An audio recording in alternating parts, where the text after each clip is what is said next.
Robbie Williams Rewind. Welcome to Robbie Williams Rewind. We are the champions. I'm Matt. And I'm Lucy. And along with help from special guest fans, we take you on an in-depth rewind through the solo career of multi-award-winning singer, songwriter and entertainer Robbie Williams. We're excited to be able to bring you an album episode again, as we're going to be covering the debut album from Lufthaus, which is called Visions Volume 1. The last album episode we did was Life Through a Lens 25th edition back in February. So that's going to be a bit weird talking about the songs again after such a while. I'm sure we can get back into it again. Yeah.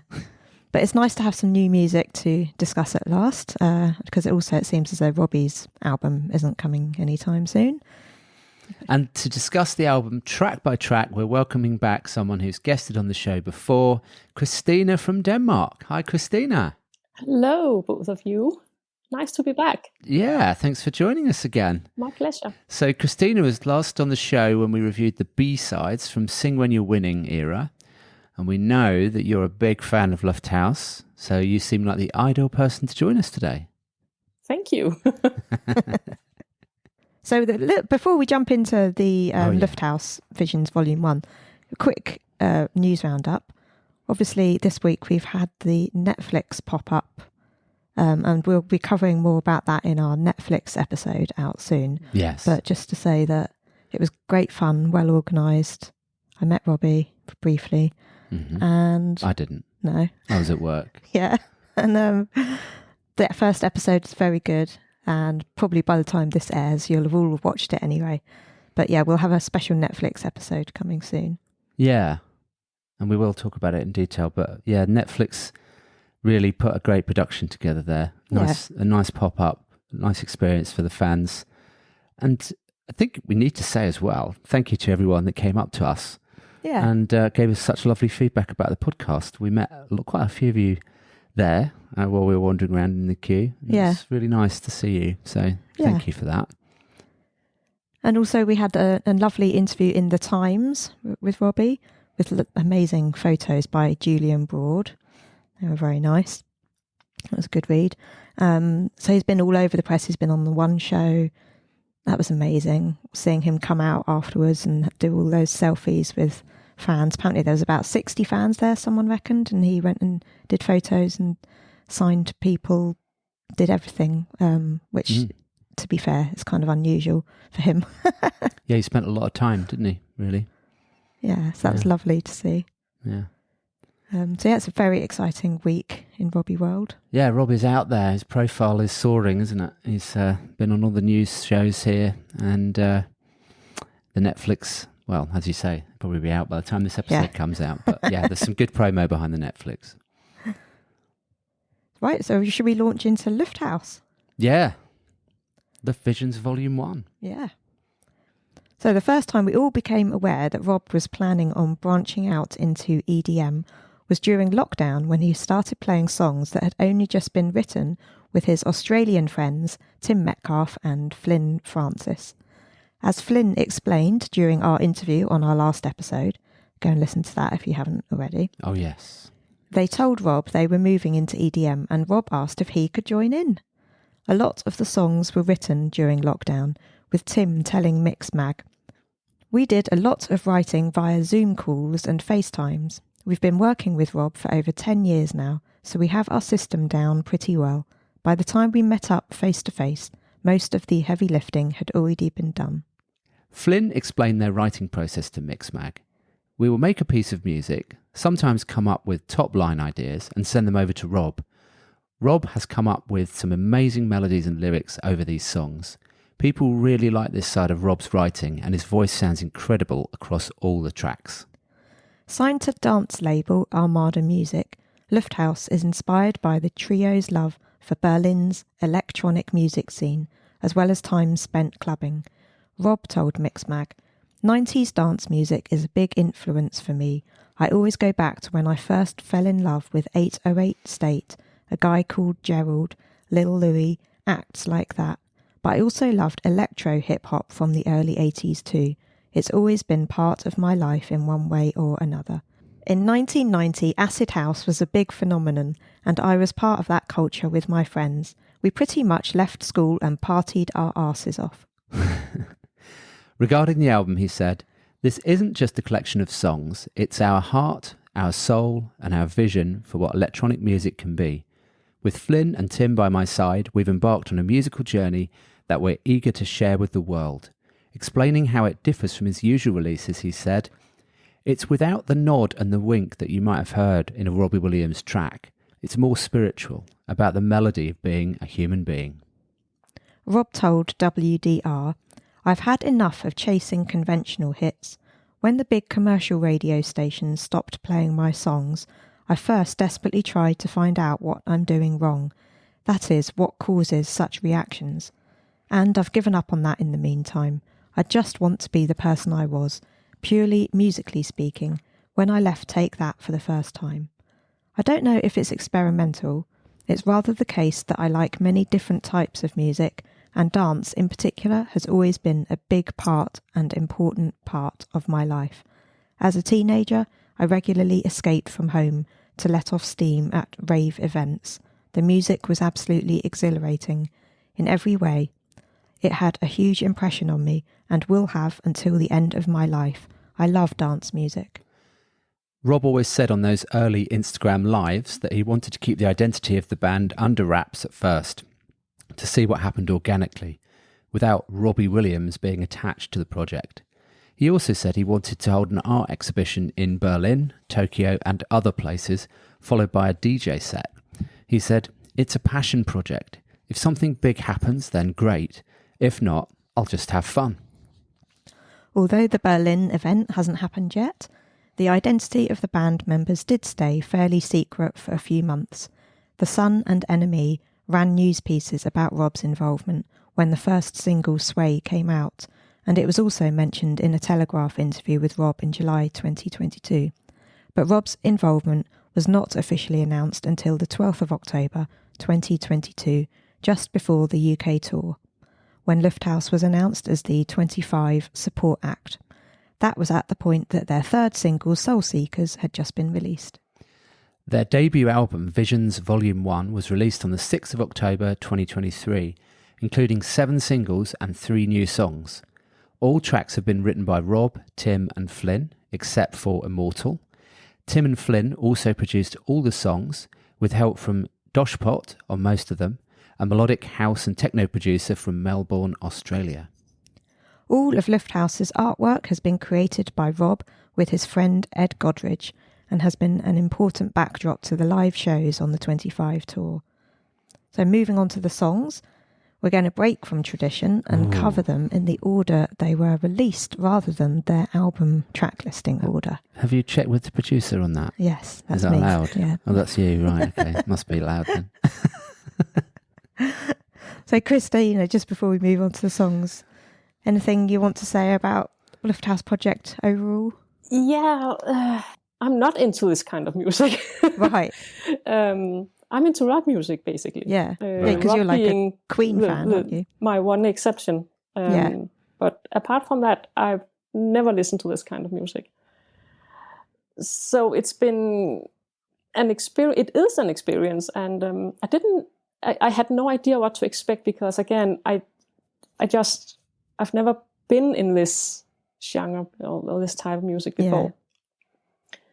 Yeah. And I guess that, as you said, we got to learn about a lot of this music during lockdown and during Corona. Okay.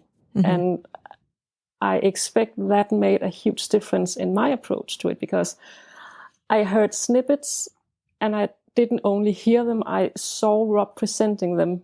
Yeah. And I heard his words before and after and during. And I suspect that made a big difference instead of just hearing the songs as they were released, because I would probably not have known what to do with it if they just landed in my life like that. Yeah. But this way, it's a bit weird, but like got part of my Robbie world in a very nice way, and I so much adore a lot of the lyrics and everything. But it got a lot easier, I think, for me when it was presented to me that way. Yeah. So I'm very grateful we got it that way, because I don't know what I would have done if I just got thrown this album into my life. Yeah. Yeah. Matt, what do you think? I was really excited about it ever since Rob started talking. He started kind of rumouring it, didn't he, on Insta? Yeah. So I'm mentioning, I'm doing an EDM album. Yeah. And you never know with Rob, do you, whether it's just a whim or whether it's actually, well, it was always a project with him. So he never really just says stuff. He's always got something going on. But whether it comes to fruition or not, you never quite know. He's said a lot over the years. Yeah. And so it did seem quite experimental when he first said it. And I thought, actually, you know, I think he's going to do it. But I didn't realise it was going to manifest in the way that it did, you know, with Tim and Flynn and Lufthaus. I don't know how I thought it was going to manifest, but yeah, it's cool because I love dance music. You know that. Yeah. I've kind of, since my early days, I remember at uni listening to Ministry of Sound and Judge Jules and, you know, lots. I listen to all sorts of different genres of music, but yeah, dance and house, bit of techno. I often listen to that when I'm running. So this is slightly more melodic in ways, so it's not always as up-tempo as I need when I'm running away. But I was well excited to hear this coming out. I remember Rob asked in a chat, I looked back when I prepared for this, because I remember the chat where he asked, do you like electronic music? And I was just, oh fuck, what do I say now? This was back in 21. And I was honest and said, basically, no. I'm into rock music. But I continued saying, hey, you've surprised me before. So, and at that time, you had already heard several of the tracks that actually made the album. Yeah. So I admitted that I liked what I had heard so far. He was all right but with that. It was tricky. Yeah. And I think that's quite a subjective question as well, because answer to that question, because electronic dance music is quite broad as a genre. Yeah. Because you could have really hardcore boom, boom, boom, boom, you know, or you could have very melodic ambient sound, which is a bit more what this is like. So, you know, in a way, someone just asking you that is kind of hard, because it's like, well, what style of because, that genre? You know, we had seen some of his Instagram lives when he put on some of that, excuse me, horrible music. I mean, the most dance, electronic, whatever you call it. I just sat and thought, don't do that. So I'm very pleased that it's the more melodic and more usual song type of music, which he said in the chat actually that, look, it's basically just music with another sound, but still lyrics and words and verses. So hey, you know, here's one test, Christina. My parents were over a few weeks ago at our house, and I put Spotify on the TV, I think, and put Visions Volume 1 on. And my mum said, "Oh, what's this? I think can I hear Robbie?" Yes. This is really nice. And they definitely don't listen to that kind of music, right? So they were like, "Oh, this is really nice. It's lovely to have on in the background." So there you go. There's a compliment for my parents. I don't know what my mum makes of it. I haven't really asked her. Obviously, she saw Lufthaus support him at the O2, but can't really remember what she said about them. No, I think she thinks it's a bit of a break from the norm. Yeah. Should we talk about the first song? Yes, let's move on to Sway, the first single, which was released with no fanfare on the 11th of February 22. Forget the passing train. We are naked, unafraid. Just sway. The Sway club mix was included as an additional track On the 11th of March, they released the Dents and Pika remix and the Dents and Pika extended remix. On the band's YouTube, there's an official lyric video and an official visualizer for the club mix.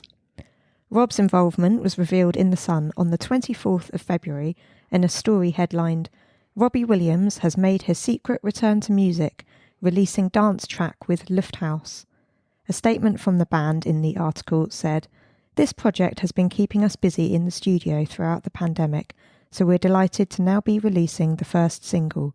We've purposely kept Lufthaus unrevealed, so we're looking forward to releasing more music and revealing more material over the coming months." An article in NME soon followed the Sun piece, basically saying the same thing. So, right, what do we think of Sway?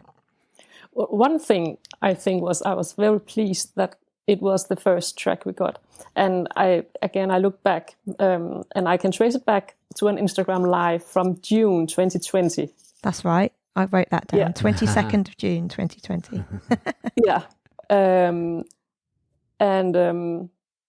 Again, I loved how they put a track out that we knew that way.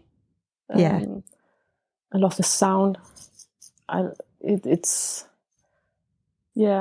I think Rob said it in what you read earlier, Matt, that it's more spiritual.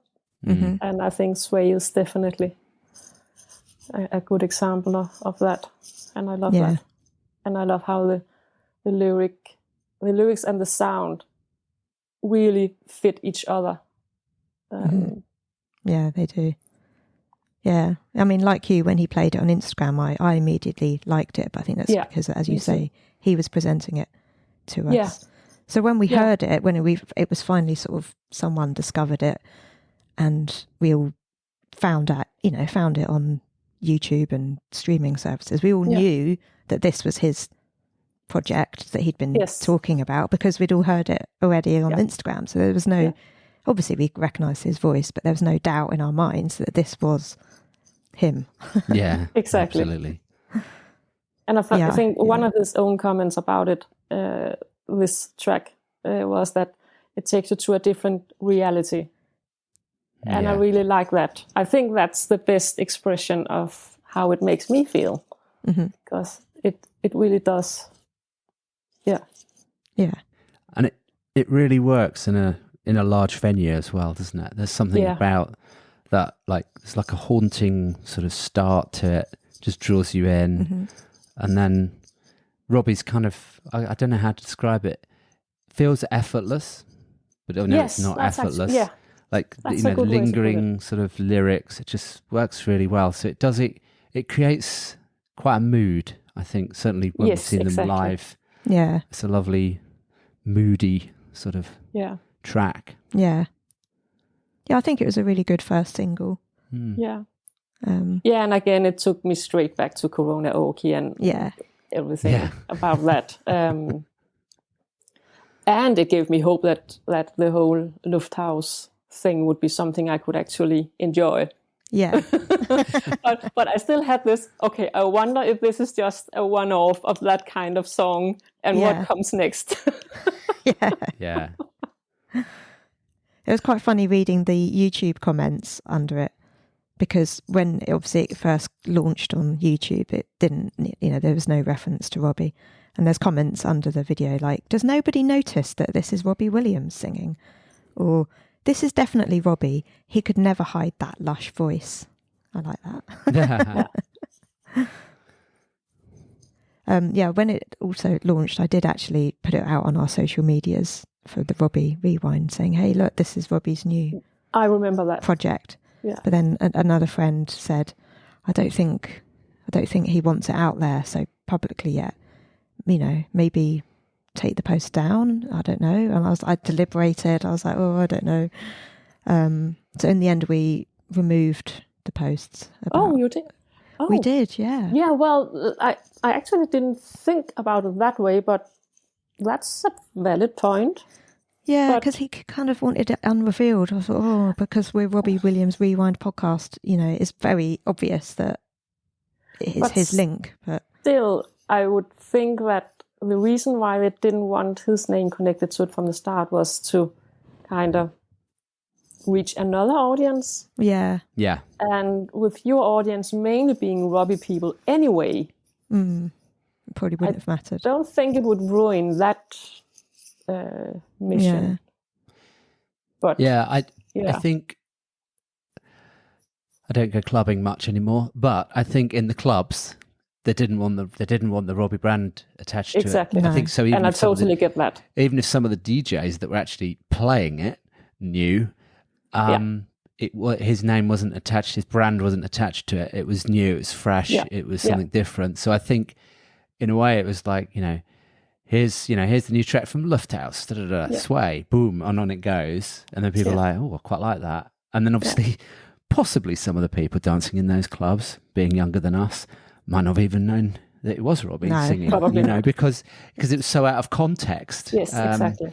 So I think from an underground sort of organic point of view, that was probably quite a good move to get it to virally sort of spread a bit more without it having the Robbie name attached. And then obviously when they did reattach it, they were already established. So it's quite a clever move, I think, on their part. To be fair, if I was Flynn and Tim, I would like to see my music approached without being Robbie Williams connected.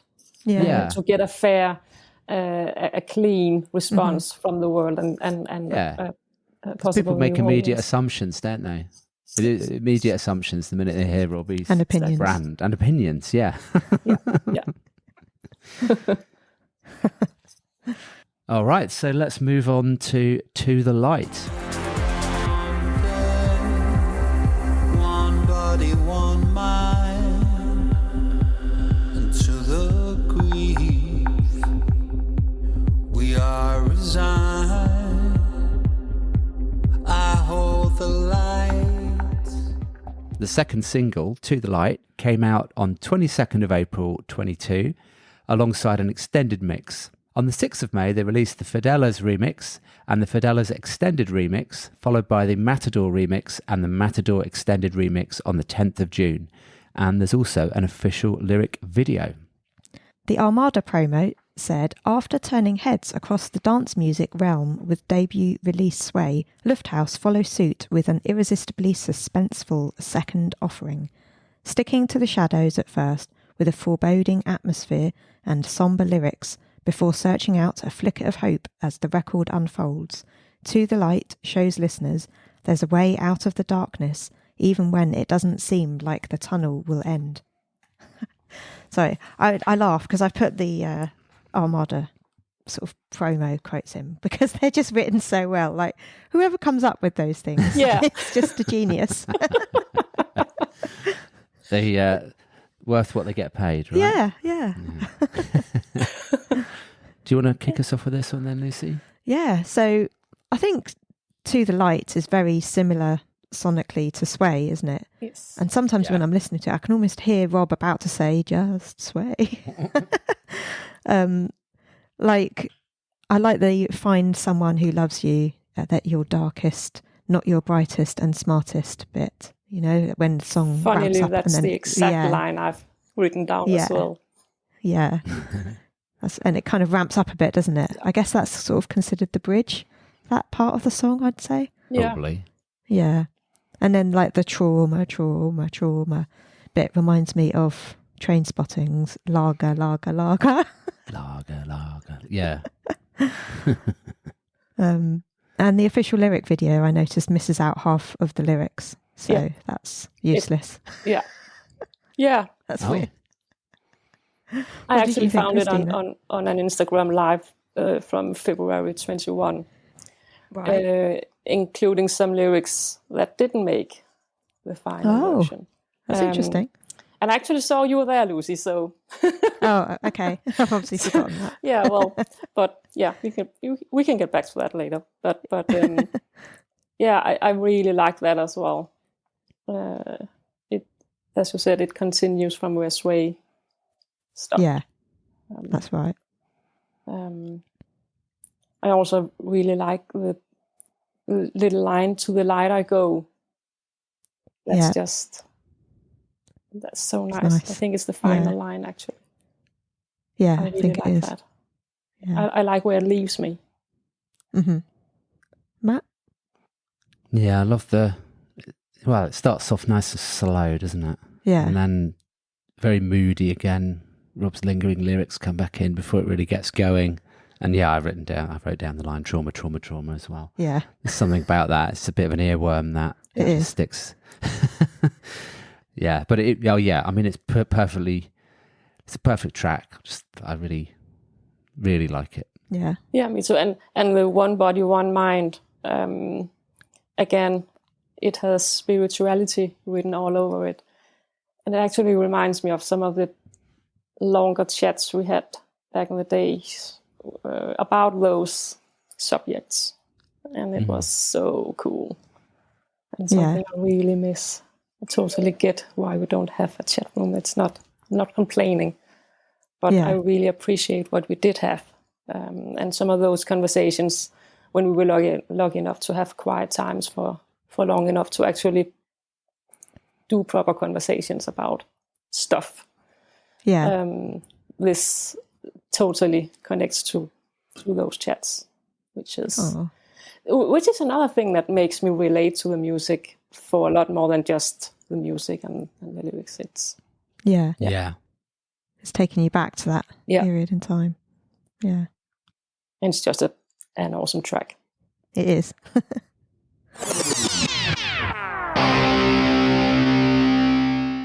Hi, I'm Robbie Williams, and you're listening to Robbie Williams Rewind with the Champions. Should we talk about Soul Seekers? Yeah. So the third single, Soul Seekers, came out on the 7th of October 22 alongside a club mix.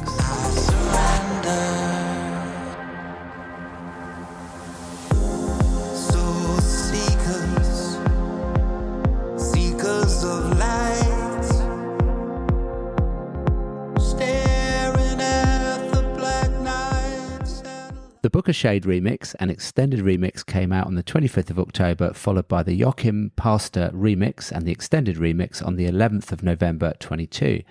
But we heard it a long time before that as Rob played it on Insta Live on the 12th of June 2020. Armada announced, after many months of cryptic messages, unidentifiable silhouettes and sold-out Ibiza shows performed in anonymity, Lufthaus are stepping out of the shadows to unveil the three masterminds behind the project, comprised of vocalist Robbie Williams and his longtime collaborators Tim Metcalfe and Flynn Francis. The electronic music trio signed exclusively with Amsterdam, New York and London-based record label Armada Music, and are now dropping their third single, Soul Seekers, just ahead of their arena tour support slot with Robbie Williams across the United Kingdom. CEO of Armada Music, Michael Pyron, said, "Lufthaus are among the most exciting acts we've worked with for the past years, and we couldn't wait to tell the world about it. We're proud of how well their music has been received so far and eager to keep working with Robbie, Tim and Flynn to get more of their incredible music out there." Armada describes Soul Seekers as having a haunting, yet enchanting, shadowy ambience that pulls listeners in from the get-go, complemented by introspective lyrics, delicate whispers and mellow, heart-prickling plucks. Sorry.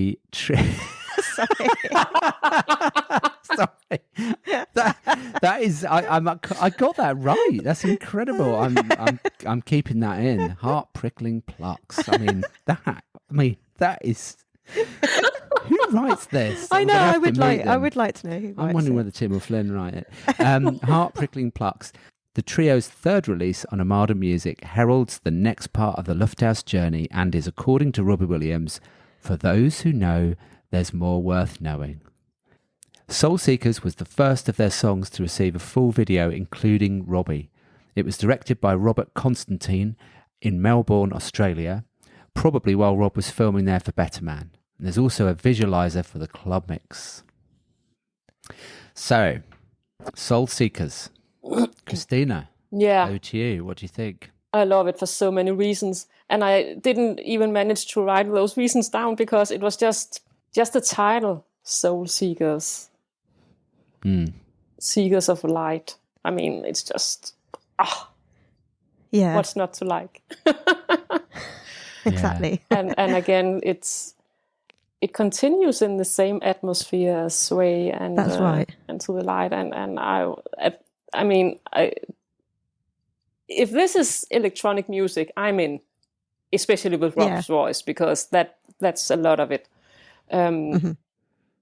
Yeah, I haven't got any parts of Soul Seekers I've written down as my favorite, because it's the entire track that does it for me.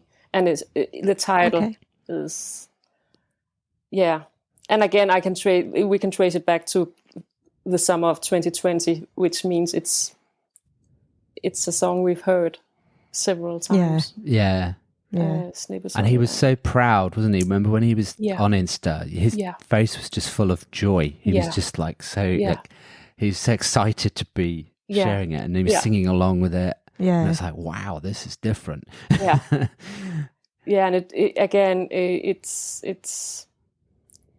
it's nice with my history of music that I can actually honestly say that I like it. I appreciate that. It's such a good track.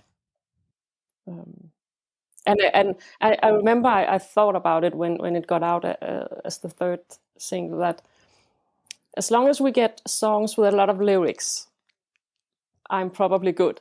That was always my thought as well. I was scared that it would be almost no lyrics and just music, but so I mean, I think it follows on nicely from Sway and To the Light as well. My favourite bit is Rob singing "Staring at the Black Night Satellite." Oh, satellite gets in there. That's his favourite, his filler word. It's one of those words. It's in there. And I love the pause before he sings "I Surrender." Boom, boom, boom, boom. I also like the freedom. I actually like that too, and it's just that there's a lot of atmosphere in the song, and it kind of changes without changing. It's still a unity, but it's so difficult to explain sometimes. I was kind of guessing that the lyrics are a bit anti-establishment, which is what Rob meant by, for those who know there's more worth knowing. Like, for example, searching for peace away from the blind, not waylaid by mediocre minds. That's what I take from it. Totally get that. And it made me think of, I can't remember if it was a chat or a post on the forum or whatever, but he commented in general about his songs, saying something like that he likes to put signs and little hints out about things which might be too controversial to be said out loud and clear in his songs. Right. And I think we get a lot of that in the Lufthaus music, actually. It reminded me of I think it was Bodies, where a verse was changed dramatically because it was too much. Can't remember exactly what it was, but it was changed. And again, those hints to different things, to his other thoughts. It's clever. It's a clever way of just seeding those little thoughts out to those that know. I find it I really find this track so again, like, it creates such a mood.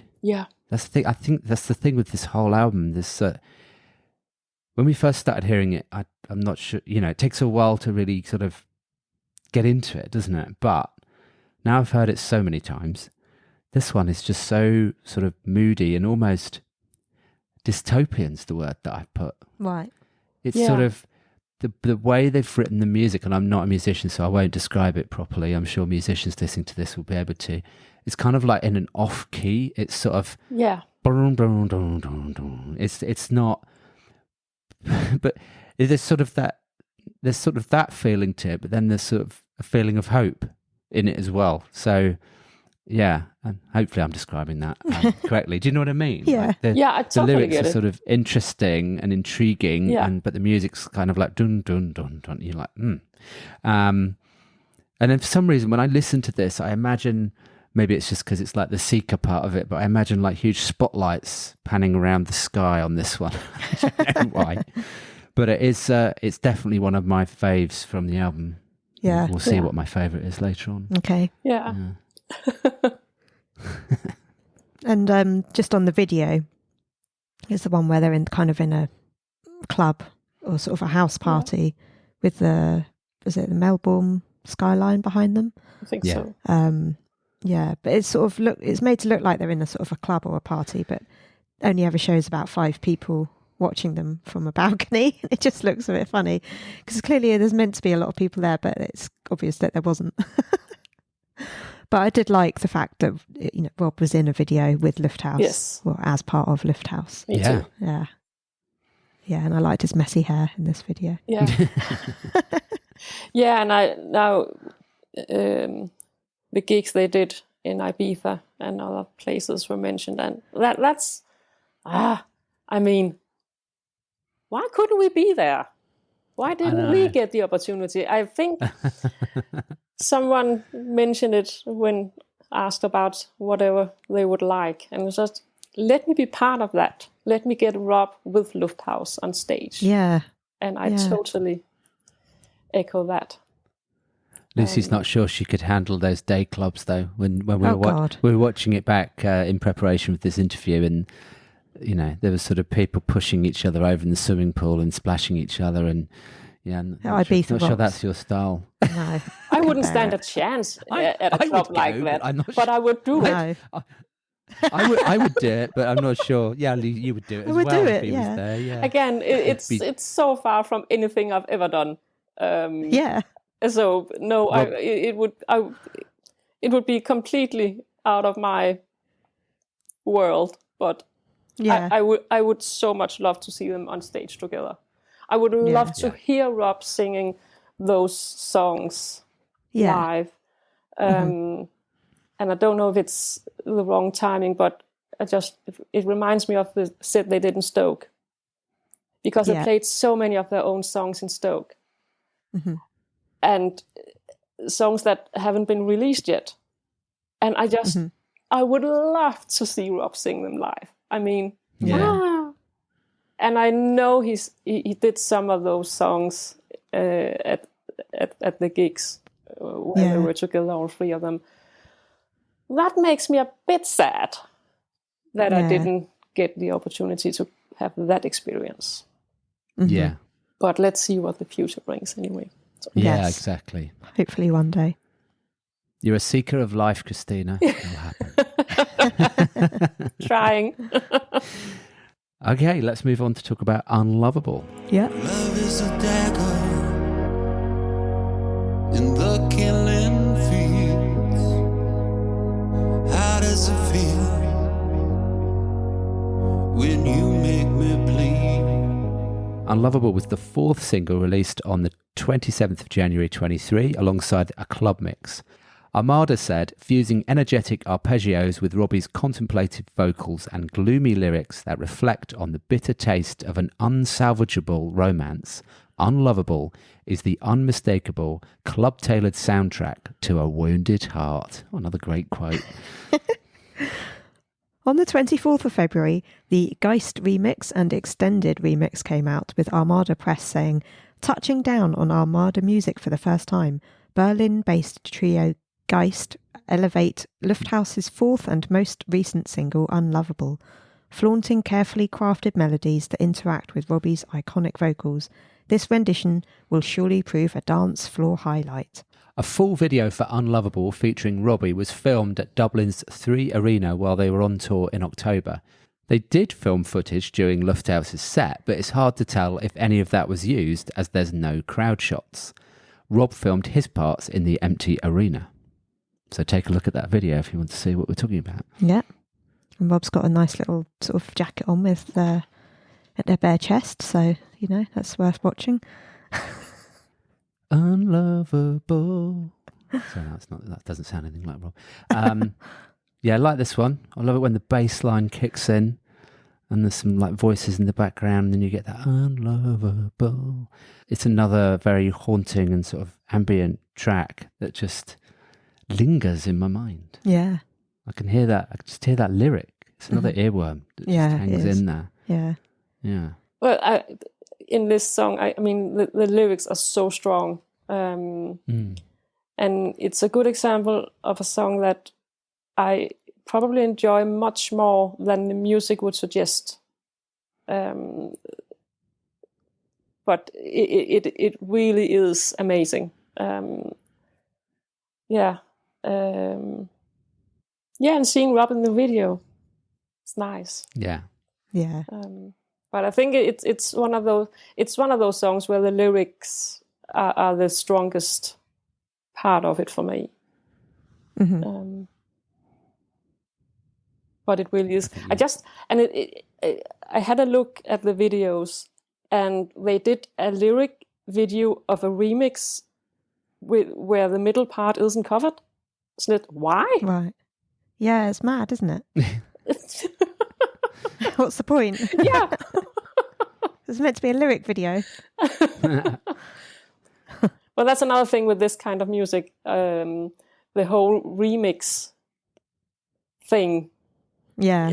I just don't understand it. I don't get it. Sometimes we get remixes before we get the actual track. It's just weird. Yeah. Very much a club DJ thing, that, isn't it? I think it gives the DJs choice of different, sometimes slightly different tempos and what kind of mood they're trying to create in the clubs, I'm assuming. So they get a bit of, it's like when, what was it like when 12 inches used to come out of songs and they were extended, It's part of what you do, isn't it, in EDM, I think. Although, little unknown fact. Yeah. That part of it I just don't get. Yes. What's an unknown fact? Unknown fact, possibly by most of our listeners, but relevant to a different podcast that I listen to. Stock Aitken and Waterman quite often used to create the 12-inch first and then create the 7-inch from the 12-inch, picking out the best So it's bits. like a best of. Yeah. Really? Just that's fascinating. Different way of looking at it, yeah. Huh. Yeah. Weird. Well, that's true. And they say in writing, don't they? It's always easier to write a longer piece than it is to write a shorter piece about the same subject, because you're really having to trim it down and think about what are the salient points. So I often write things in long form and then try and reduce them. Me too. Yeah. I get that part of it. It's just when it's music, it's just not what I'm used to. I'm used to getting a track and that's it. Yeah. And I mean, remixes And isn't really identifying a with that thing track. in the rock world. Trust me. We don't do that. You want It's the confusing. original. Yes. Yeah, I'm not really a remix fan. I must admit, I do sometimes quite like them. Obviously, listening to dance for a long time, it's kind of normal to hear different remixes and things. And sometimes, like when I used to go clubbing, you hear like this remix and it's got a real, I don't know, it's got like an extended sort of instrumental, well, most of them are instrumental, but instrumental part or something like a real high energy up-tempo part, which wasn't in the original, which helps, when you're dancing to the music. It's like, oh, and then suddenly you feel something different. So, yeah, but I know what you mean. The original is the original. Yeah. Yeah, I really like this song. It's a bit more upbeat, I think, than the previous 3 singles, which I like. And Rob's vocals are amazing. I like the bit where he says, "The chaos has found you, a blood moon surrounds you." Ooh. Those bits. That's like the bridge, I'm imagining, again, I think. Yeah. What about the bit after that? My seance, your silence, the mystery of guidance. Yeah. I love that. Yeah. That's my favorite part of it as well. It's, I mean, it kind of takes you to another reality. Mm-hmm.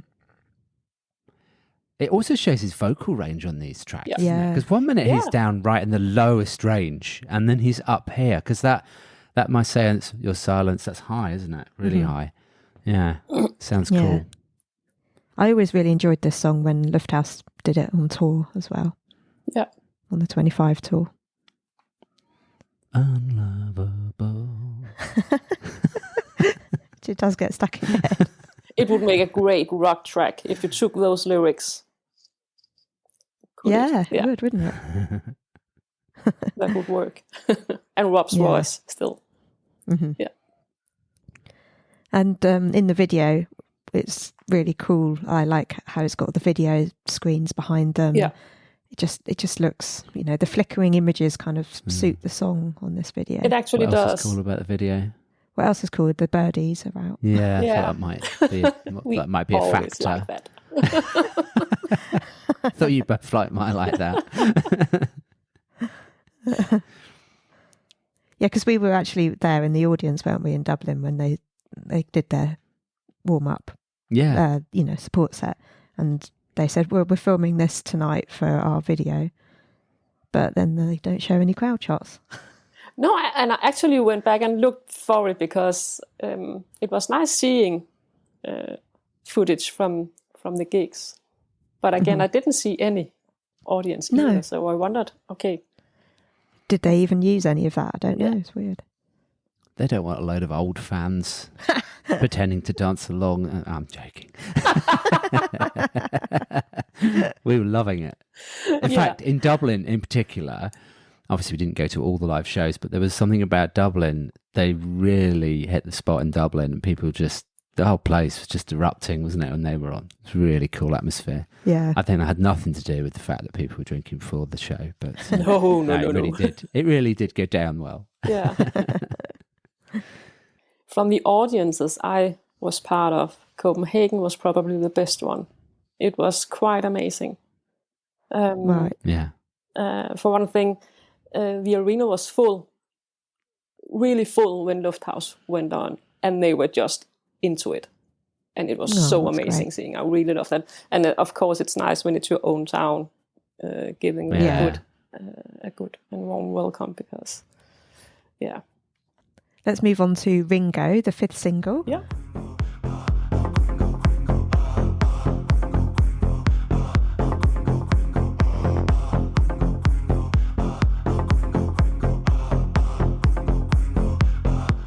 Which came out on the 26th of May 2023 with an extended mix. Armada said, already played during Lufthaus's live sets across Europe, Ringo targets dance floors with surgical precision. With deep drums, driving bass and haunting arpeggios, this track pulls listeners deeper and deeper in the darkest depths of the underground. There's also an official visualizer video for Ringo. Ooh. Do you want to go first? Ringo. Yes, I like the way this one is much more up tempo than the others. It's a real change in tempo, and it just gets you moving immediately. So when it comes on, you're just like, yeah. Especially when the bass line and the gringo lyrics kick in. Yeah. And I noticed, Lucy, in your notes, you're positive they're saying gringo. I'm pretty sure they are as well. They are. I'm pretty sure they They are. are, aren't they? They Yeah. are. Yeah, gringo, because gringo rhymes with Ringo, so, but maybe they couldn't call it gringo, I don't know. And I love the midpoint of the song as well. It's like a turning point. It kind of feels like a dystopian world as well, and that middle, when we get to the middle point of the song. Yeah. As the quote from Armada said, pulls listeners deeper and deeper into the darkest depths of the underground. I really noticed that right in that midpoint of the song. It's cool, very intentional, obviously. Right. Well, you just opened a completely new world to me talking about the track. The middle part. Where did you find that? Well, kind of the middle of the song, I think. Maybe time-wise, halfway through, what is it, 3 or so minutes? I think that's what I mean. Look, I mean... Oh, you just think it's repetitive? Yes. Do you? Could see what's coming here. I mean, from what I've said already, it can't be any surprise that I find this a tiny bit difficult. Yeah. But it's actually easier because this is a kind of track that I'm not supposed to get. So it's just, okay, this is it. Fine. Yeah. I mean, it had to come at some point. Yeah. And I actually talked to Mina about the Gringo as well. And I think I saw somewhere, how annoying, I can't remember what it was or where, but it was in written suggesting that it is Gringo. It was a lyric suggested somewhere online. And that was when I finally said, okay, it's not just Mina and me hearing Gringo as well, because it even says so in written. So, but apart from that, it's just, it's a track. I don't get it, but it's just, I mean, I'm not sure you're supposed to get it. I'm not supposed, no.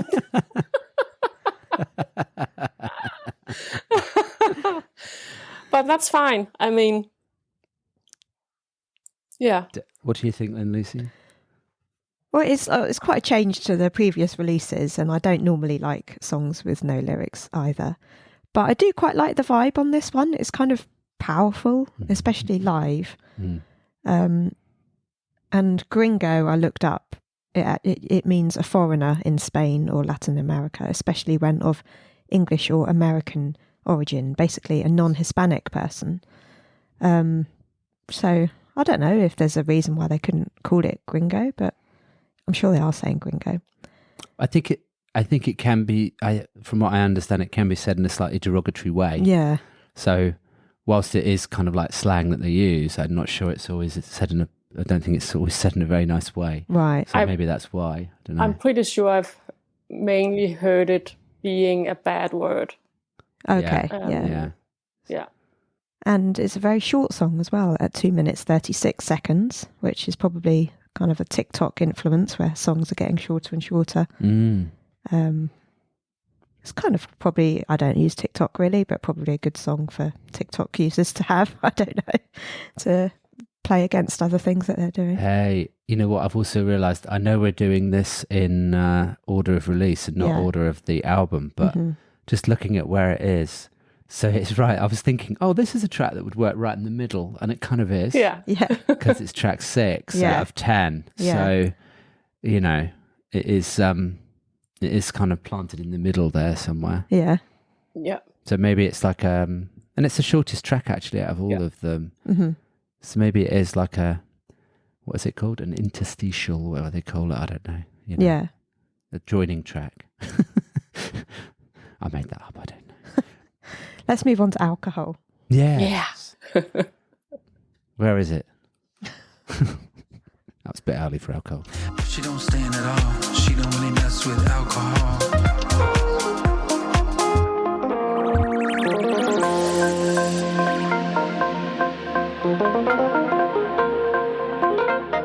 Alcohol became the 6th single on 28th of July 23 with an extended mix and official lyric video. The song was written by Rob, Tim and Flynn and Harvey Miller.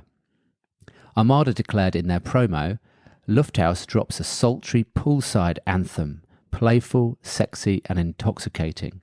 Alcohol will be at the heart of this year's summer season.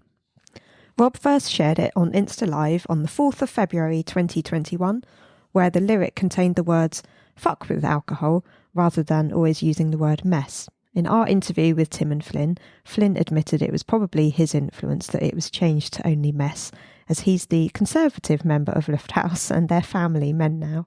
He said, I like fuck as a term, but I think in the song mess kind of grooved a bit more and Rob would never do anything he didn't want to, so obviously the mess resonates with him too.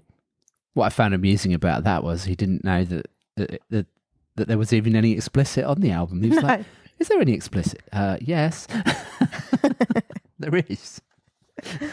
Christina, do you like Alcohol, the song? I actually do. And it's still one of the more unique songs in the opposite direction of what I usually listen to.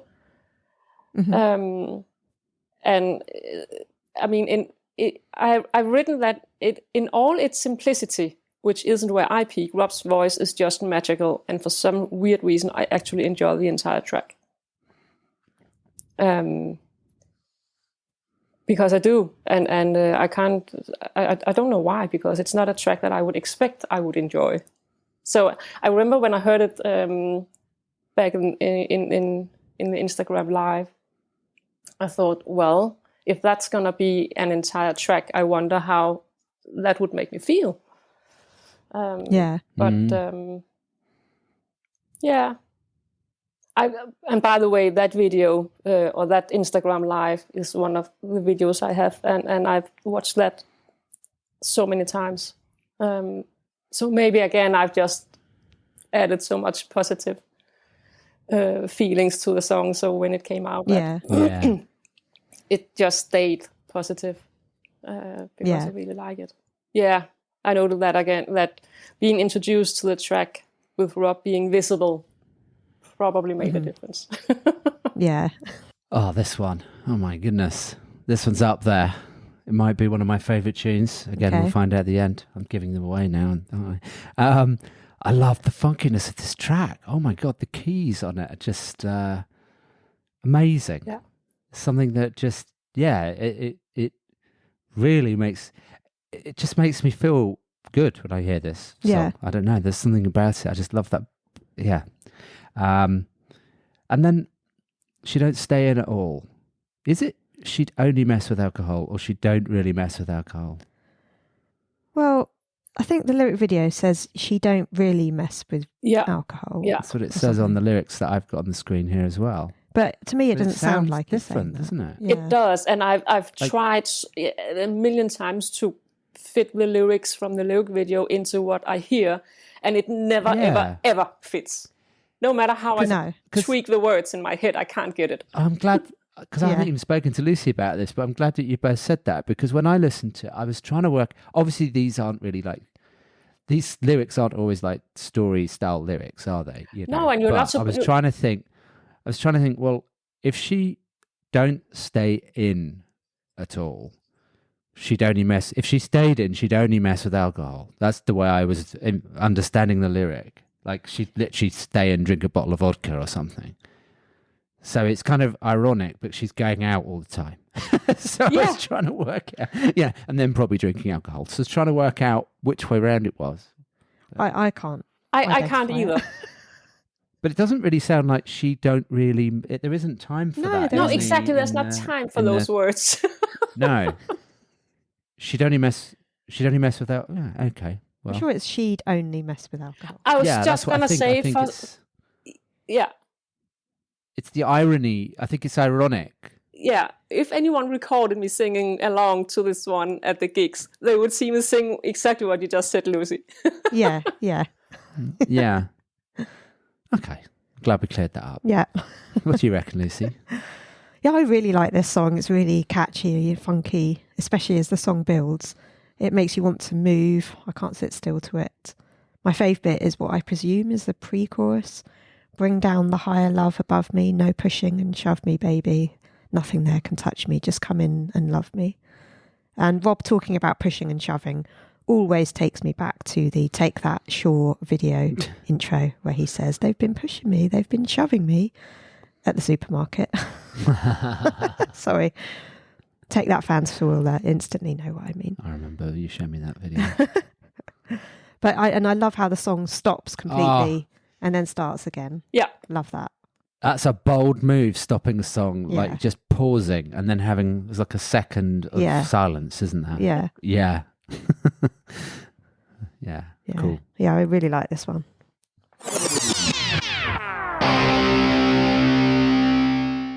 Hi, I'm Robbie Williams, and you're listening to Robbie Williams Rewind with the Champions.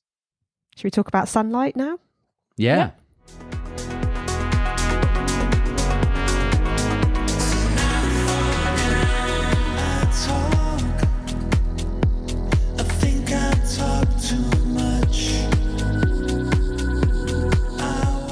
Sunlight was the 7th single to be released ahead of the album on the 15th of September 2023.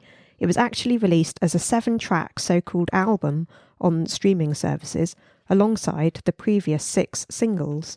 There's also an official lyric video. The promo described it as being as summer-scented as the title suggests, with shimmering plucks, warm chords, and strong vocals from Lufthause's very own Flynn Francis. This track is the perfect summertime vocal anthem. Lufthaus said, "We love playing this track live on tour and we're happy to release it into the universe." So before we make a start on this, I found something on their YouTube video, so the official kind of the lyric video. In the comments underneath it, someone said, "Is this really Robbie Williams singing?" And then someone else replied, "No, it's one of the other members, Flynn Francis, is singing as well." And then what I absolutely loved, that underneath that, Tim Metcalf himself responded, "Actually, the first verse is Flynn, the chorus is Tim, the second verse is Robbie." He just wanted to clear that up and clarify that. Well clarify done, Tim. that he was involved and he is singing as well. So there you go. Tim is singing the chorus, apparently. That's nice. Yeah, it is, isn't it? It's nice that they're all 3 of them are singing on this song. Yeah. I like it. But I can understand why people sometimes do get confused, because obviously they have a similar sort of tone and a vocal range. Yeah. So, yeah. It makes a really nice change to have Tim and Flynn singing with Rob on this song, and I think there should be more of that, because Lufthaus is a band of the 3 of them, and, you know, they should all be able to sing on the songs, as far as although obviously I love Rob's voice, but it's nice. When I first heard this on tour in Europe, I think we might have been in Amsterdam, definitely Barcelona, I couldn't quite work out the lyrics. I thought with Flynn was singing "We All Fall Down" or "Tonight Fall Down" or "Sunlight Fall Down." Apparently it's "When I Fall Down." That's what the official lyric video says. So not fall down. Yeah, see? It's another one. I still think it might even still be "Sunlight Fall Down." I don't know. Well, what do you think, Christina? For this one, I can at least make the official lyric work. Yes, it's not easy, but it can. I mean, it took me a bit of time, but I can make it in my head, and when I sing along. Yes. You can. I was so sure it was "Sunlight" as well. Yeah. Which makes sense because the song's called "Sunlight." Exactly. Yeah, but it makes sense. So it's still very easy to hear it as something else, but it probably is "Sunlight Fall Down," isn't it? Yeah, but then the official lyric video does say it's "When I Fall Down." Yeah. Oh. Very persistent all the way through. Yeah. Okay. But then why would it be called "Sunlight"? I was just going to ask, what's with the title? I don't because then maybe it is "Sunlight Fall Down." So I don't know. And the whole summer theme. I mean, it's a beautiful track. I really like it. Yes, it's not negatively said, but I don't get the title "Sunlight," and as I mean, they are good with words when they write about the songs, but I don't get this summer theme, this summer-scented and perfect summer vocal, because it's way too sad. It's such a sad song for me, so I don't get any summer vibes from it at all. No, I see what you're saying. Yeah, and I even nailed it down to especially the saxophone. Makes the whole atmosphere in the song so sad, which fits the lyric perfectly. So it's well done. Mm-hmm. I just don't get the title, and I don't get how they promoted it. Yeah, but maybe Moonlight didn't sound quite as good. Yeah, because it's a song about the night, isn't it? Yeah, I mean, and going home and on your way home, and it's a bit nighttime-ish rather than sunlight-ish. It's maybe such a beautiful looking for the track. sunlight. Yeah, I mean, it is. It's really beautiful. Yeah, and the line with "looking for my way home." I mean, but again, it's really sad, but very beautiful. Yeah, it is. I like a paler shade of blue. Just those words. Yeah, I like that. I think that was a Steps song. Okay. You saying that, they popped into my head. But there's another song called A Paler Shade before Steps. Yeah, there is, yeah. A Paler Shade. There's a whiter shade of pale, but that's another song. Whiter That's Shade what of Pale. that's That's what you it. That's exactly it. That is a play. I'm sure that's a play on words. Yeah. I did think about that too, but I'm not too convinced it is, but it could be. we think we've made it up. I really like the moody ambient way this track starts, and live as well. Yeah. When Flynn comes out, Yeah. to sing that first verse, love is something that and he's even deeper than that. Something that I knew. Love is a paler shade of blue, and I fall down on my own, and I forgot to be alone. That is something. It's spine tingling, isn't it? Yeah. When I don't know, there's something about that lyric. It's really cool. Just sets the song off in such a good tone. And then, like you, the saxophone. We've talked about it on the podcast before about the use of saxophone. I can't remember who we were talking to. I think it was one of our guests. Yeah. One of our special guests, wasn't it? I can't remember who it was. No. But we were talking about the fact that it became uncool for a while to use saxophone in pop tracks or in just in general. And it's very distinctive indeed to hear it in the track, because obviously it's not considered, I don't think, to be something you would normally hear in electronic dance music often. Probably anyway. not. So it is quite a bold move to have it in there. And then I had the bit about "So Not Fall Down" when I fall down. And I love the harmonies. Yes. Yeah, they all harmonise on this one. Yeah. There's a smoothness. So much going on in this song. Yeah. There's smoothness about the whole thing. The way it's polished, but in a good way, I think. Yes. And as you said, live, it was really nice as well. And it worked out on stage. Yeah. Communicating that smoothness. Yeah. I really like that. So shall we move on to Immortal featuring Sophie Ellis Bextor? Yeah.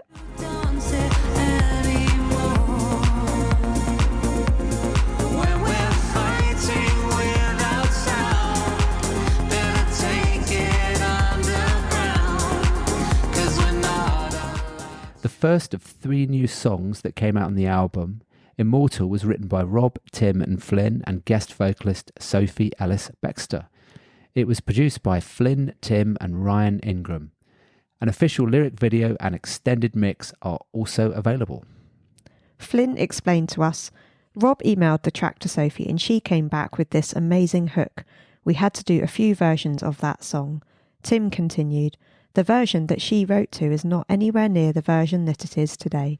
It was very much in its embryonic stage. And then she did this huge thing, and it obviously had that great piano line, but we needed to bring it up to the level that she'd kind of elevated the track to. So we went back 2 or 3 times. We put a lot into that track to try and get it right. It was one of the earlier songs that was written on the album, and probably the last to be finished. Flynn said, she's got one of the best recorded voices on earth. To have someone as talented as Sophie and who's had success over so many years to be part of the project, we feel very fortunate and very thankful to her for lending her beautiful voice and songwriting skills to the track. The Armada promo said, Immortal is special because it weaves in Sophie's brilliant vocal performance in a way that augments the track's sense of timelessness and its nod to our dance floor days.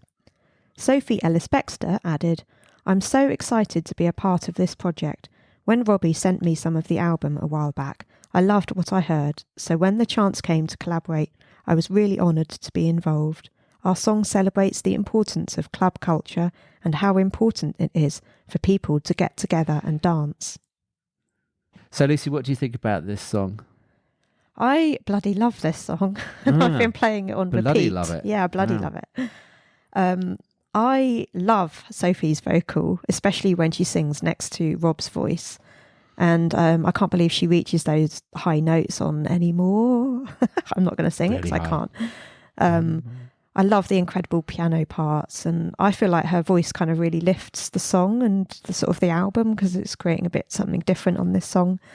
It's like really pumping, reminds me of something that people would go crazy for in the late 90s on the dance floor when it's like kicking in. And it's sort of, it sounds like it's about rave culture, as they said, like people getting arrested in the 90s for raving. They weren't allowed to dance. Mm-hmm. Yeah. And also it's remarkable that Rob and Sophie are singing a duet given their history. You know, because they fell out because apparently Sophie declined a support slot for Rob on his first tour. This is according to The Sun in 2018, which led to them throwing insults at each other, which are very well publicised. You could look those up. But then they made it up in 2018 and they met we saw like a picture of them together in Ibiza, didn't we, in 2021, I reckon. And so clearly from then they've stayed in touch, and then this song has come out of it. And yeah, I just love this song. I do play it on repeat loudly in my car. Christina, what do you think? Yeah, well, I mean, a lot of the things you just said actually explains partly why I have. It's not one of my favorite songs. I totally acknowledge that it's pretty cool they got her to sing on the track. Yeah. But again, it's from a music world that I'm not into, and her voice is not what I'm after when I hear a song. So I absolutely love Rob's part of it. I love the lyrics. I love the message in it. And I would have loved to hear Rob sing all of it. Right. And it makes sense how it references the clubs and the 90s and all that, which I never was part of because it's not where I've been in my musical life ever. Yeah. Yeah. So, and it also, again, reminds me a bit of what we talked about earlier, that Rob likes to throw little hints about controversial things that he would like to communicate. And I love the line, "We don't truly." So then they take you right, so you don't see them going, "We don't truly understand, but somehow we all know it." Yeah, that's bloody brilliant. I love that. Yeah. But it's definitely it's a song that I appreciate for the lyrics more than for listening to it at the moment. Right. Anyway. Okay. Yeah. Yeah. I can understand what you're saying. I mean, Sophie is an absolute institution in the UK. You can't have lived your life over the past 40 or so years without somehow knowing or hearing her songs, because she's just part of the soundtrack, you know, of always played on radio, you know, and such a distinctive voice. Like, it is distinctive. I don't think there's anybody else that has a voice that's quite the same. It's just instantly recognizable. I love the piano tinkering away in the background, and I think their voices work really well together. You know, Rob's range and her voice, just I love the harmonies on that. Yeah. And I think it's I can understand it probably has got quite a different reaction from different fans, because it is such a different track to the others. Yeah. But it actually makes a lot of sense that it's a club track. Yeah. Big time. Yeah. That I totally respect it for, because it must be a really, really high class club track. It sounds like such for me anyway. Yeah, and I think it's quite a bold choice, because it's quite different to all the others. Are very melodic and very ambient and less reliant on the vocals, whereas this is a vocal track, really, isn't it? It's, like say a high-end sort of club track. So shall we move on to Bon Vivant Redux? Yeah.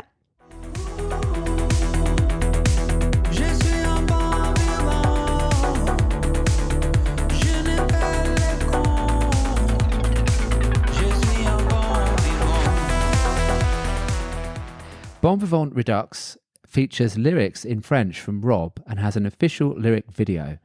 I think we heard them play it for the first time live in Barcelona at the end of March, where they said they'd just written it. Bon vivant is a person who enjoys a sociable and luxurious lifestyle. And Rob played this on Instagram Live 2020 at some point. You Yes. sent me the video of that, Yeah. Christina, Yeah. didn't you? I'm not sure what date December that was. the Is that 18th. 2020? December 2020, yeah. And it didn't really sound that much different to what it does now, really, did it? It has an extra line Ah. that didn't make it. So Oh, I Right. didn't. Oh, I did notice that when I watched it. Yeah, I did. And I should probably also add before we move on is that redux is a post-positive adjective meaning brought back or restored. It's used in literature, film and game and video titles. So there you go. Mm. So Matt, what do you think of this song? do hit me hard. I don't want to be loved, but I want it to find me. You like those lines? I do. And I know, well, I mean, I'm not sure it's one of my more favourite tracks on the album. I think it's a reasonable track. I don't know. It just doesn't sit as well with me as the other tracks Right, for some okay. reason. Same here.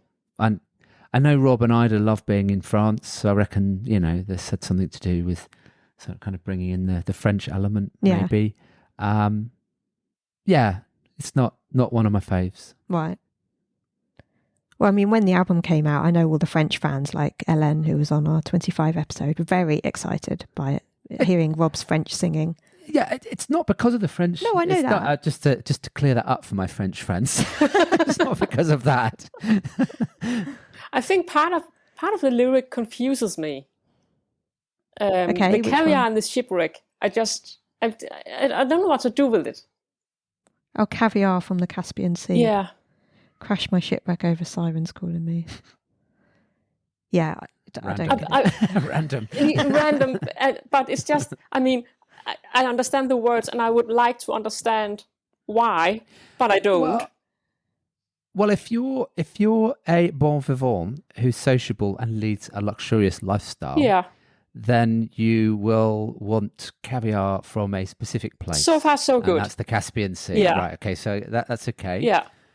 Then it's the next line. Yeah. Crash my shipwreck over sirens. So sirens Can be a woman. Can be a woman, mermaid Yeah. type person calling me. So, Yeah. while you're out in the Caspian Sea getting your caviar, then the sirens, if you happen to shipwreck, then the sirens will be calling you and looking after you and pulling you down under the sea. Don't we?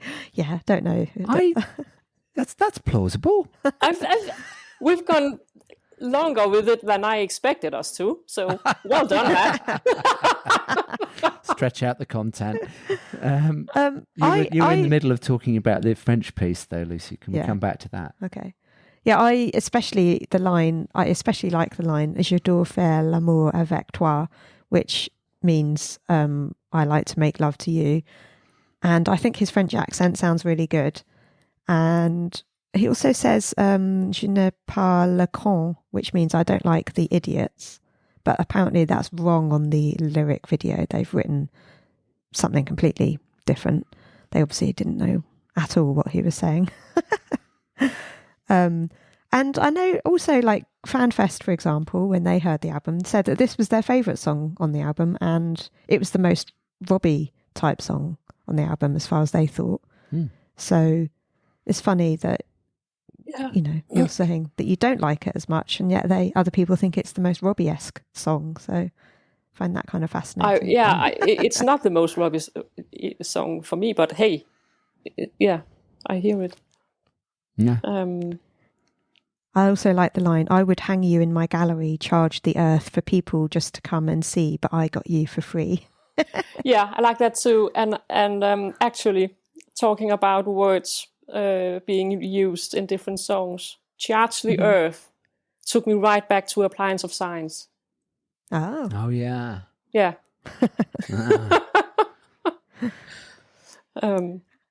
I also I like the sound of you not talking. Yeah. Good That's line. kind of straightforward. Yeah. No, I quite like this song, actually. I do like it. I don't think Christina and I are saying we hate it. It's just not one of the Yeah, faves, exactly. isn't Yeah. it? Yeah. No, I like it. It's clever. It's clever. Yeah. I really like the chorus. Go on, Yeah, then, sing it. I think and it's not that I have anything against French, but I've never learned a single word of French. So Okay. it's I mean, even German I understand, but French I just and I don't know how to sing the words or say, so it's difficult.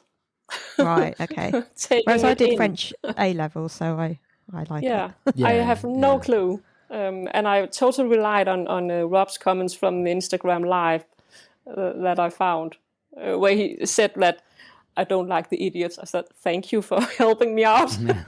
Yeah. Yeah, Should we move on to the next song, Mason's Daughter? Yes.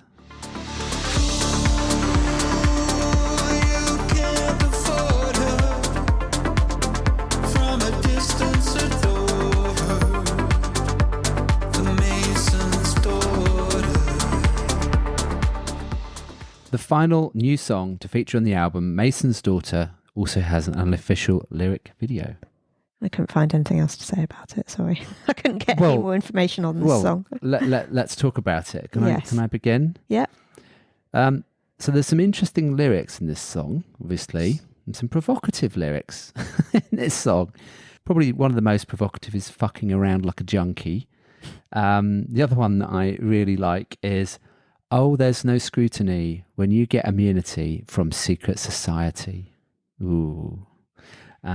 It's a very intriguing song, and it has much more of a kind of lyric storyline. Like Yeah. this feels more like Robbie to me, because Yeah. there's a story I'm unfolding as he's telling it, Yes. and he loves to tell a story.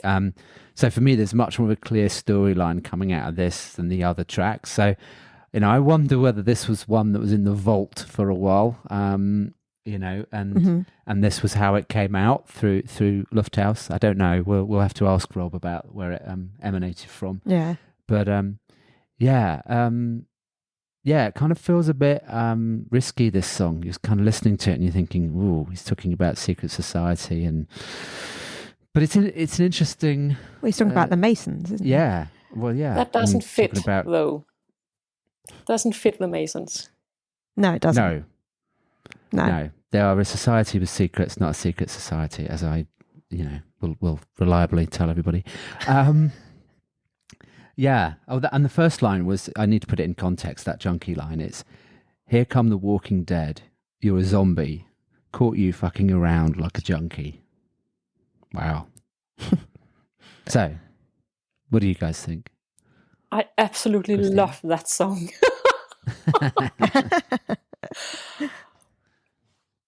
That's just, I mean, yeah.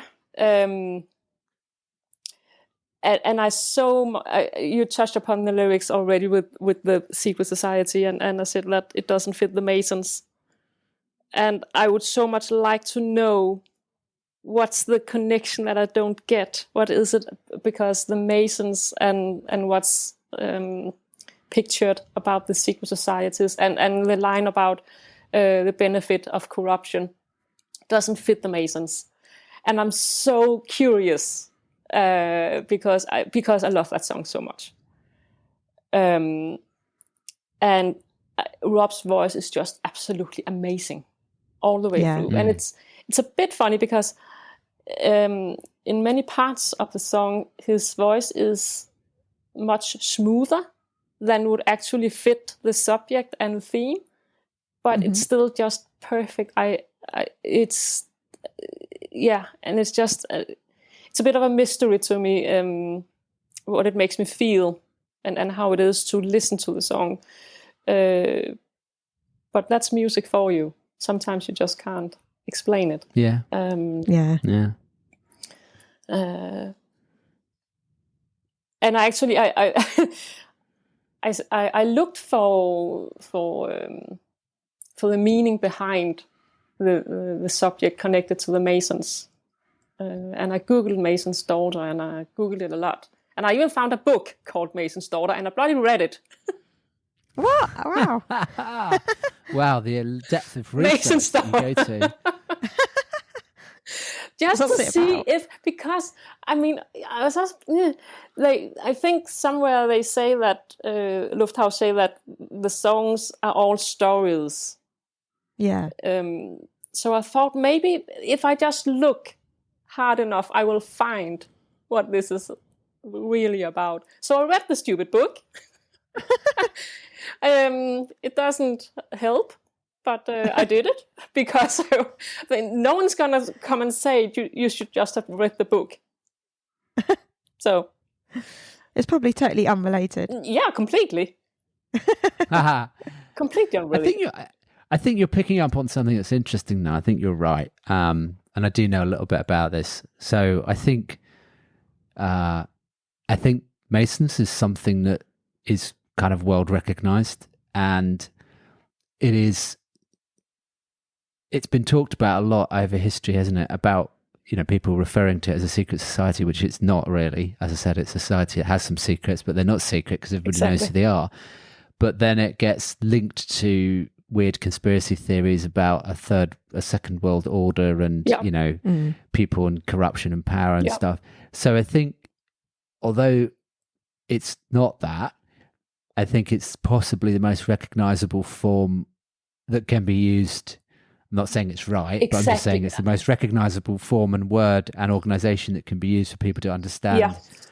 So it could be metaphorical, Rob. That's my theory as well. It's probably not a poke at the Masons. It's probably more of a, maybe he went out with someone at some point who was, a daughter of someone very rich and influential in some way.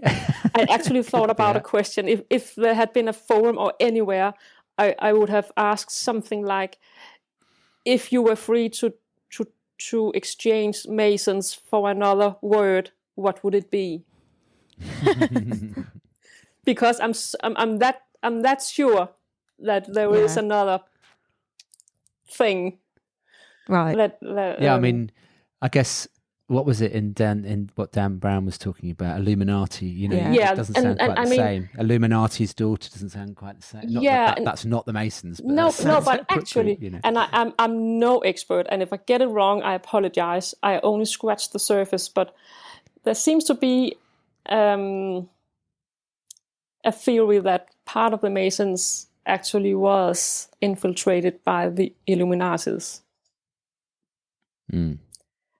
Just a single branch of it, or so. Yeah. And that's the only way I can kind of connect it, but still it doesn't make sense because that would be still another kind of secret society than pictured here. Yeah. So Lucy, tell us what you think about this. Well, I just think it's got incredible lyrics and a great melody, especially in the chorus. I like, her dad's a mega new money gangster. He'll break your legs if you mistreat her. If you lay one finger on her, oh, you're a goner. He's got a driver. His name's Tony. He's there to make sure she goes home lonely. He likes to inflict pain real slowly. She will be nobody's trophy. It's absolutely amazing. Verse is brilliant. Yeah. There's one thing about it that I wonder as well, because the line, he's there to make sure she goes home lonely. Is that actually what is meant? Because lonely or alone, I would think maybe it's lonely because it fits. But I would guess that the message actually is more that she's just going home alone. Not necessarily lonely. But Yeah. Clever song now, isn't it? It's Very definite clever. Robbie lyrics. And Ibiza again is a place that's mentioned in several of Robbie's songs. It is mentioned now. Yeah, there's a story behind that, which possibly we will never know. And the line we should never know. She's got an appetite for destruction. That's just such a harsh, but it's awesome. And I mean, Appetite for Destruction is the title of another of my favorite albums, Guns N' Roses. Okay. Yes. So that concludes the tracks that have been released on Visions Volume 1. But we also have some unreleased songs as well. Yeah. So as we know from interviewing Rob, as well as Tim and Flynn, there's loads more Lufthaus songs that have been written and recorded. Flynn told us that what was included wasn't what was best. It was just what made the album. Some of the other songs they've written, such as Cobra and Spirit the Ghost, may not have fitted sonically with the other songs on Volume 1, so they're saving them for what will presumably be called Visions Volume 2. Yeah. So there's a lot more out there. I especially like Cobra. Yeah. Yeah. Yeah. And it was good hearing Spirit the Ghost on tour as well. Yeah, I like that too. Even though some of our friends used to sing Cheese on Toast. Cheese on Toast. Just to be funny. I haven't heard that. I really hope Tim and Flynn aren't. Really? I know. But it was said by some fans, not us. Not us, but it was quite funny. Spirit know the who Ghost you is are. definitely a track I hope will be on the next. Yeah, definitely. Yeah, and there's a couple of other songs that... Actually, we haven't mentioned my favorite unreleased songs yet. Well, we'll come to that. Yeah. Oh, we're coming to it. Okay, we're going to come to it. Hi, I'm Robbie Williams, and you're listening to Robbie Williams Rewind with the Champions. So let's have a little chat about the live performances as well. Yeah. So Rob, so far, has only performed 3 times with Tim and Flynn as Lufthaus, as they did 3 gigs in Ibiza in summer 22. Rob said, "It was an interesting few nights. I always thought with this project that it would be me and my friends around a DJ booth and a few people dancing like it used to be. But if you throw me into the mix, everybody thinks I'm going to do something. I just want to be part of the crowd. Yet on stage, I may have to reassess that at some point. I don't want to have to entertain when DJing with Lufthaus. I want a night out." He told Enemy, "It was so weird. I was dancing and smiling like a loon, and then I got my Mac on the stage. I was Googling, what do garage MCs say? It looked like I was setting up the next track, but I wasn't. I'd get on the mic and go, 'Inside, this one's for the ladies. Watch for the drop.' I was actually just reading it off the screen." Lufthaus first supported Rob at Port Vale on the 4th of June 2022, followed by Munich in front of 100,000 people in August. Then they went on to the 25 tour, supporting him at all of his arena dates across the UK and Europe. They're due to appear with him in Australia too. Flynn said, "It's amazing to be able to go out on stage and play to 15,000 people a night supporting Rob. Excited to go to a few places I've never been, like Lithuania and Latvia, and obviously looking forward to the 2 nights in Berlin. Including the UK and the EU, it's 50-odd arena dates. I feel like we're living the dream right now."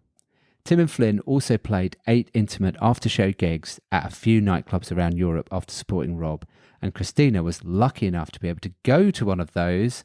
So what was it like? Tell us all about it, Christina. That was a night out I'll never forget. Again, it's not my world. I've never done. Yeah. I mean, a couple of my friends probably dragged me to a disco when I was a teenager, and I couldn't wait to get out, home, away, just. Where was it? It was in Finland. And before the gig, when Mina discovered that Lufthaus would do this club gig, she asked, "Hey, shouldn't we go?" I said, "Of course, let's go." It's just, really, we want to go? And she said, "Yeah, we want to go." I mean, and the whole event was just amazing in many ways, especially for us, because Mina and I are usually not going anywhere after a gig. We both struggle extremely much. Socializing, and after queuing the whole day, and mind you, this was Sunday, it was winter, it was Finland. We had queued during the day at -6 degrees. We went to the gig, goodness. and after that we went to the apartment to throw our things, and then we looked at each other and said, "We're going." "Yes, we're going." So we went through ice and snow in -10 degrees to this club in the middle of the night on a Sunday evening. Just looking at each other, laughing, saying, "This is absolutely insane." But we did it, and it was actually great timing, because they were going on stage just shortly after we arrived, because we did worry, what do we do if we have to wait like an hour and a half or whatever? We didn't know what to do at that club anyway. But we got in and there wasn't too many people. But again, in the middle of the night, Sunday, Finland, in the winter, I guess it's what you could expect. And then Flynn and Tim went on stage. And it was so cool seeing them outside Robbie Land. And then they started with one of our favorite songs. And we were just completely blown away because I don't think we expected them to play much of that music in a club. Yeah. We hoped. And then we got that song as the first one. Just throw ourselves to the dance floor not knowing what to do. It's so weird. Which song did you get? Where do we come from? Ah. Yeah. It was so good. And we even heard bits of lyrics that we don't recall hearing before. Ah. So it was amazing. It was such a great time, and we were so tired and everything, and it was so uncomfortable is not the right word, but we just didn't know what to do. And so we stood and looked at the other people thinking, okay, what do they do? But it was so cool getting on the dance floor and singing along to songs that they were playing that we hadn't heard like that. Right. And they played quite a few of their own songs. So we enjoyed that a lot. And then after the set, they came down to talk to everyone in the audience. So we got to meet them as well and have a chat. So it was so much worth it. It was, again, completely out of my normal world, but I loved it. And I feel a bit proud for putting myself out of my comfort zone and getting rewarded big time. And I know Mina feels the same way, because we didn't know what we were thinking about anything at that time. But yeah, that's so cool. Yeah, that is so cool that you push yourself, like you say, out of your comfort zone to go and do that in the middle of the night in the ice and snow in Iceland. What a story! Yeah, yeah, and it was nice getting a chance to say to Flynn and Tim that we actually appreciate their music, because it's one thing when they support Rob. I mean, they know a lot of Rob people will be there and sing along to their songs as well. But Yes. So, just before we wrap up this episode, make sure you subscribe to the podcast so you don't miss out. And also, Lucy and I would really appreciate it if you can leave us a star rating. You can do this on both Apple and Spotify podcasts. We would also love it if you could write us a short review, and you can do this on Apple. Don't forget, you can check out our episode notes for each episode and links to all tracks and videos at robbiewilliamsrewind.com. You can also email us at email@robbiewilliamsrewind.com.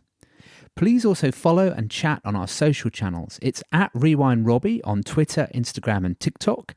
And you can also like and follow our Facebook page, Robbie Williams Rewind. And before we return to this episode, you might also consider sending us one of your own Robbie stories for the show. Just record a short audio clip on your phone and email it to us. Please check the website for more details. Thank you.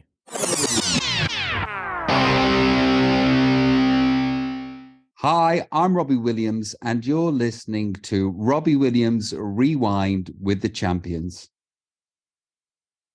Well, as Flynn said to us and Tim, but I think Flynn spoke about it most, it's a long project. This is, a big stretch of time that they're looking at doing the project over.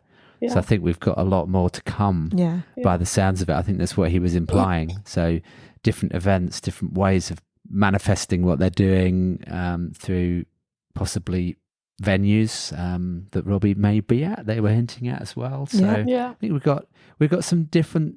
They've got lots of ways to play with this and take it, and we know they've got plenty more songs coming. Yeah, so. And I will say I was so glad that I was in Stoke for the set they did there, because that's by far the best I've seen, because they played so much of their own music. Yeah. And songs we haven't heard afterwards live. Yeah, because you reminded me that they played stuff there that they haven't played since, which I'd forgotten. Yeah. So you just can't remember it all. No, but I mean, again, they opened with my favorite unreleased Lufthaus song. And again, I was completely blown away because I did not expect that. Yeah. So it's just, that's all. And they haven't played it since. No. Which song is that again? I called it By the Light. I don't know what... I've never heard any title for it. Yeah. But it's this... I've actually had two banners quoting that song. My sun will set to rise again is one line. And the other one is, we must pass through the darkness to reach the light. That's absolutely amazing. And you had those banners on the 25 tour, did you? Did they see them and appreciate them? Yeah, they did. Oh, that's nice. Yeah. Well, it's great to see that, Rob, Tim and Flynn's passion project has come to life. It's happened, and we've got more ahead.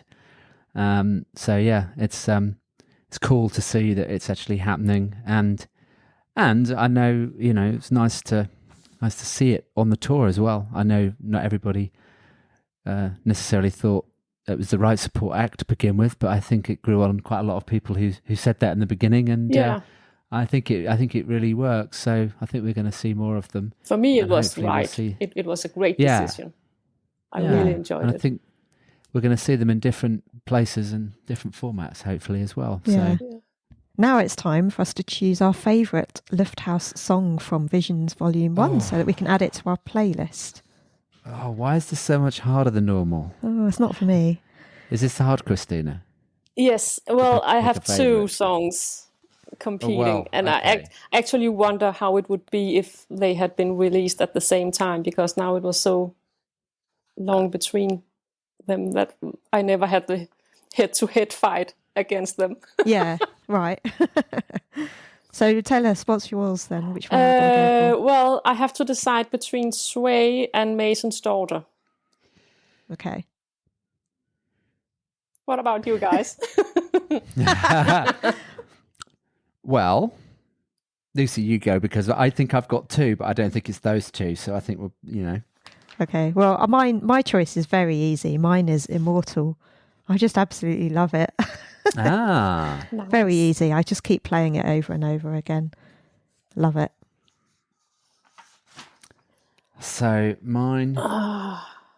So mine's between. So we've all got different ones. That's interesting. Yeah.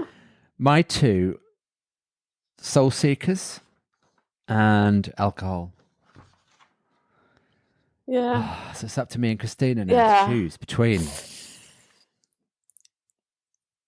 It's one of those situations where I remember when we did the B-side episode, it was easy for me because I knew from the beginning which one was my favorite. But this is exactly why I don't like the questions about your favorite show, album, whatever, because I feel I'm betraying the other song.